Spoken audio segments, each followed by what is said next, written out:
Premièrement, enlever les couverts d'étrier de frein.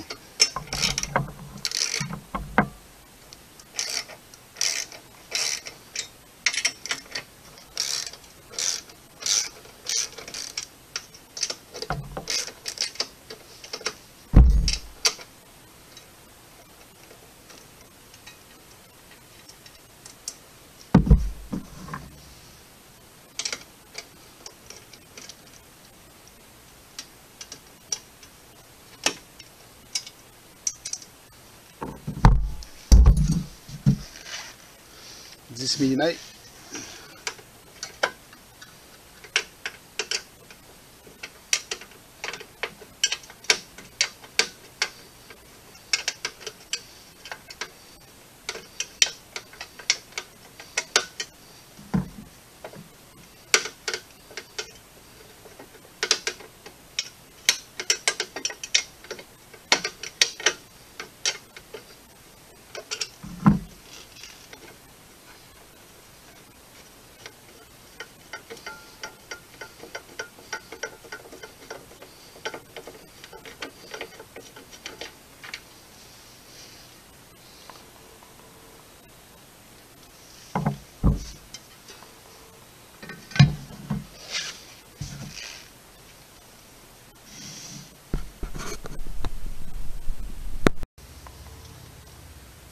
Avec une clé Allen de 5 mm, enlever la pine, la coupille qui retient les plaquettes de frein.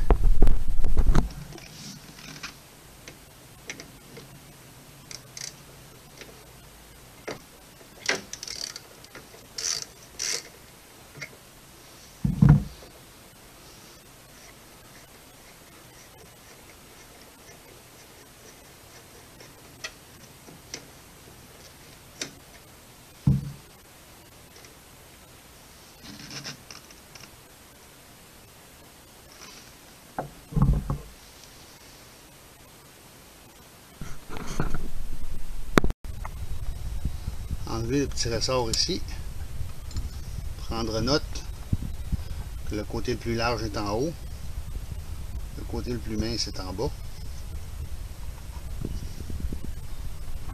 Maintenant, il faut repousser les plaquettes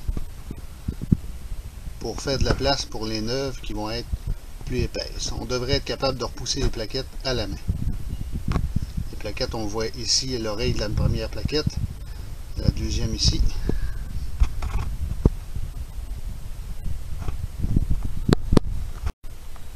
Une fois qu'on a réussi à repousser les plaquettes suffisamment, celle du bord vers l'intérieur et celle du fond vers l'extérieur. Celle du bord vers nous et celle du fond vers le moyeu. On retire simplement les plaquettes comme ceci.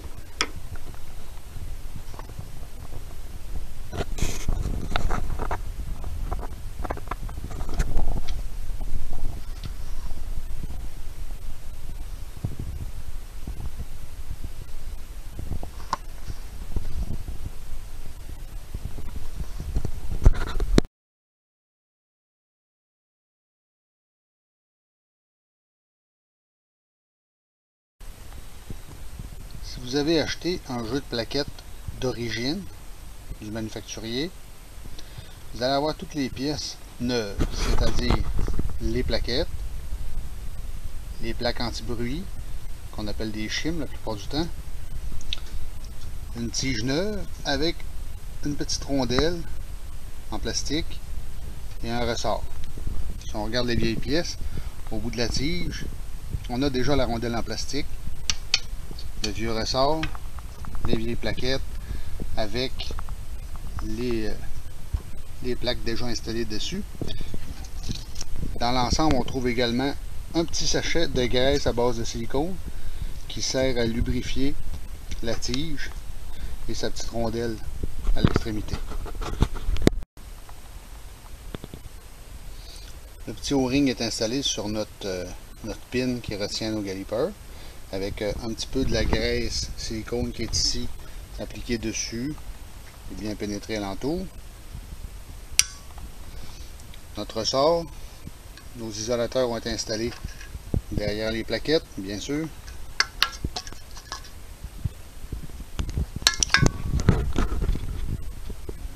On va s'en aller installer ça en place. On vient s'assurer que nos pistons ne perdent pas d'huile, qu'il n'y a aucune fuite apparente autour des pistons. Les pistons, on les voit ici. Et les cylindrons qui sont là.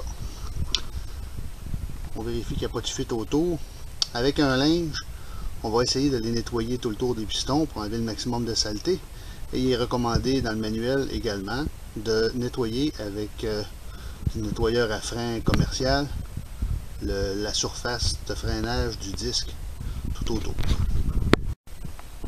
Nettoyeur à frein avec un chiffon en coton.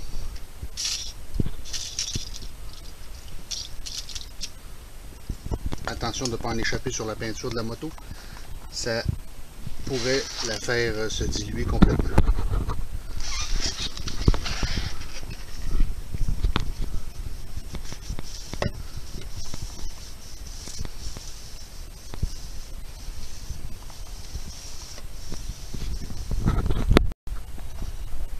Une fois que vous avez réussi à repousser les pistons, ce qui peut être quand même assez difficile, et peut-être même nécessiter d'enlever l'étrier de frein.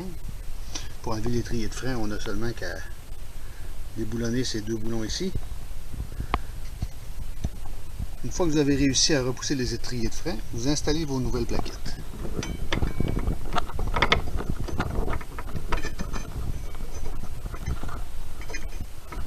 Les plaquettes devraient glisser assez facilement.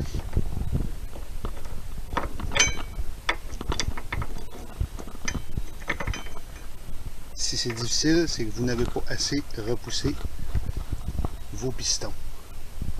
Maintenant, si vous examinez bien, vous êtes capable de voir les deux plaquettes de frein installées avec le disque entre les deux. Maintenant, on va passer la pine avec notre lubrifiant au silicone dessus à travers le trou ici et à travers les deux oreilles des plaquettes. Il pourrait arriver que vous ayez besoin de ressortir ou rentrer les plaquettes.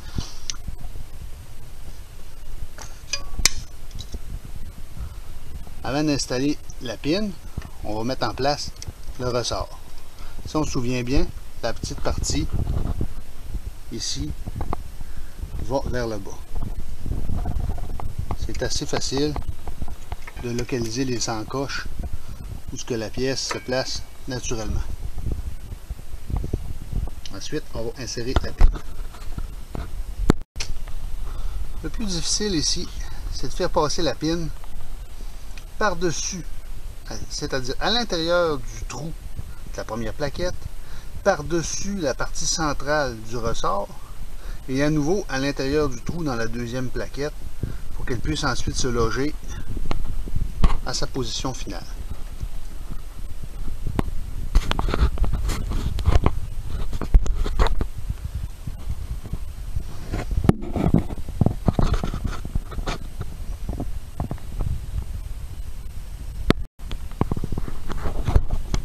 Après quelques mouvements de va-et-vient et de rotation, on a réussi à mettre en place la pine. Il ne reste qu'à la visser en place.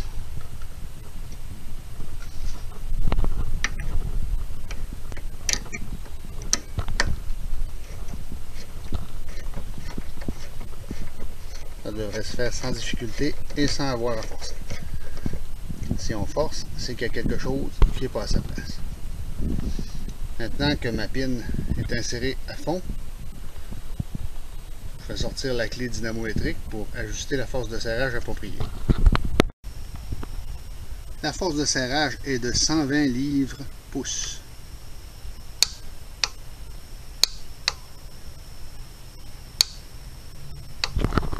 Ne jamais excéder la force de serrage. C'est toujours un serrage excessif qui endommage les filets. Une fois que vous avez tout remis en place, c'est-à-dire bien serré la pine, allez pomper les freins pour que les plaquettes viennent s'asseoir correctement sur le disque. C'est bien important d'aller pomper les freins jusqu'à ce qu'une résistance normale soit sentie sur le levier de frein avant de procéder avec l'autre côté. Parce que si vous repoussez complètement les pistons des deux côtés,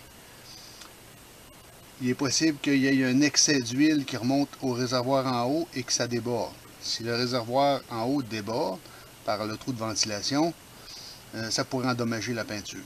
Donc, une fois que vous avez terminé ce côté-ci, vous allez pomper les freins jusqu'à ce qu'il y ait une force normale. Ça peut prendre 8-10 coups de frein. Ensuite, vous pouvez terminer, remettre le couvercle et aller procéder avec l'autre côté.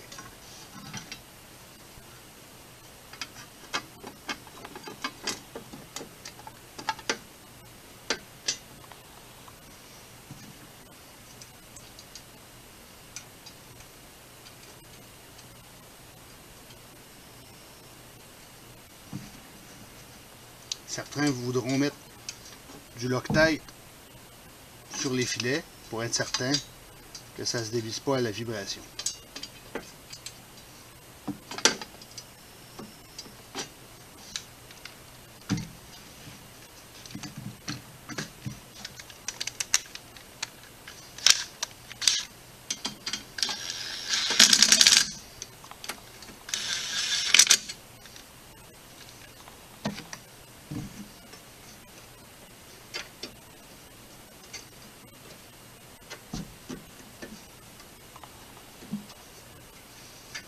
Il faut procéder à la réglette pour installer la vis qui va à l'intérieur de l'aile pour tenir le cache-caliper, le cache-étrier. Une fois qu'on a localisé le trou avec la main, c'est relativement facile à installer.